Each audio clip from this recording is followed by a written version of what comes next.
بعض لوگوں کو شکایت ہوتی ہے کہ ہمارے بچے بڑے اکھڑ ہیں، بڑے تند مزاج ہیں، بڑے سخت گیر ہیں، تو اس کا علاج کیا ہے؟ تو اس کا علاج یہی ہے کہ ان کو درود کی تسبیح دو۔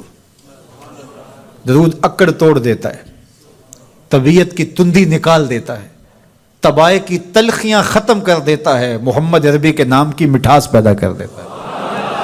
حضور کا نام شہد سے میٹھا ہے، دل آویز ہے، کھنڈ میں اتنی مٹھاس نہیں ہے، شکر اور گڑ میں اتنی مٹھاس نہیں ہے، شہد میں اتنی مٹھاس نہیں ہے، کاند اور نبات میں اتنی مٹھاس نہیں ہے جتنی نام محمد میں رکھی گئی۔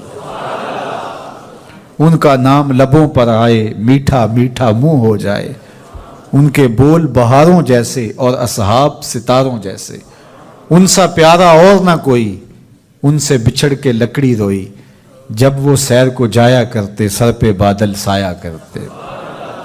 میرے شہر کے ایک پنجابی شاعر ہیں، انہوں نے تو قلم ہی توڑ دیا نا، تینو سینے دی میں ٹھنڈ آکھاں، اگر آپ کا ذوق ہو تو،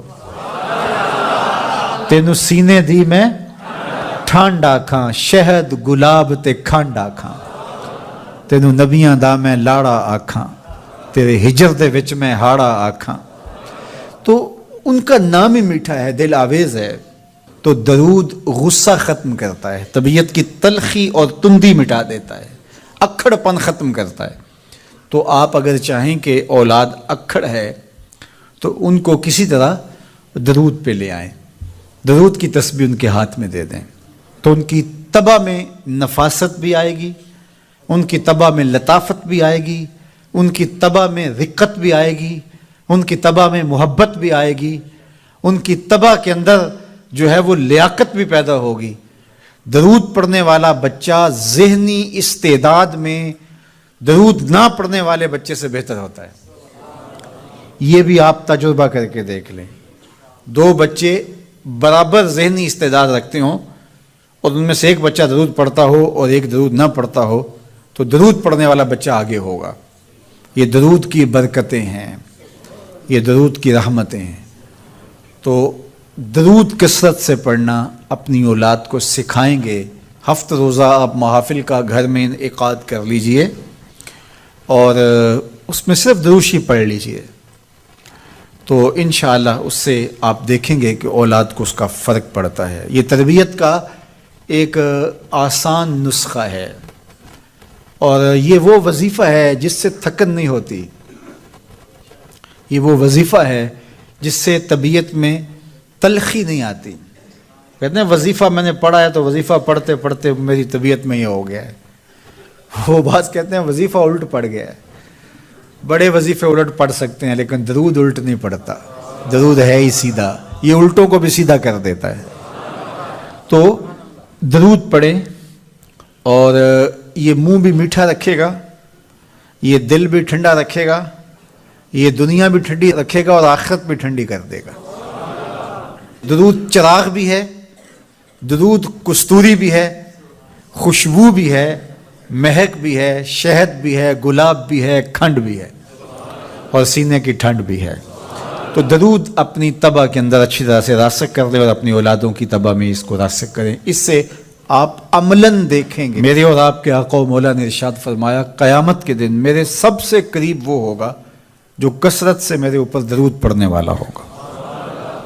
تو یہ حضور کی قربت کا ضامن ہے درود۔ تو اس لیے اپنی اولاد کو حضور علیہ السلام پر درود پڑھنے کی ترغیب دو۔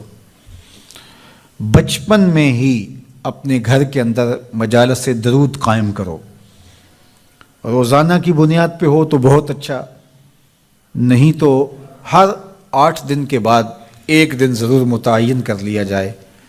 جمعۃ المبارک کے دن کثرت کے ساتھ درود پڑھنے کی ترغیب دی گئی ہے اور فرمایا اس دن فرشتے حاضر ہوتے ہیں۔ تو حضرت ابو درداء رضی اللہ تعالی عنہ نے عرض کی یا رسول اللہ صلی اللہ علیہ وسلم، آپ کی حیات طیبہ میں تو ٹھیک ہے لیکن جب آپ انتقال کر جائیں تو کیا اس کے بعد بھی یہ عمل جاری رکھا جائے؟ ابن ماجہ میں یہ روایت موجود ہے۔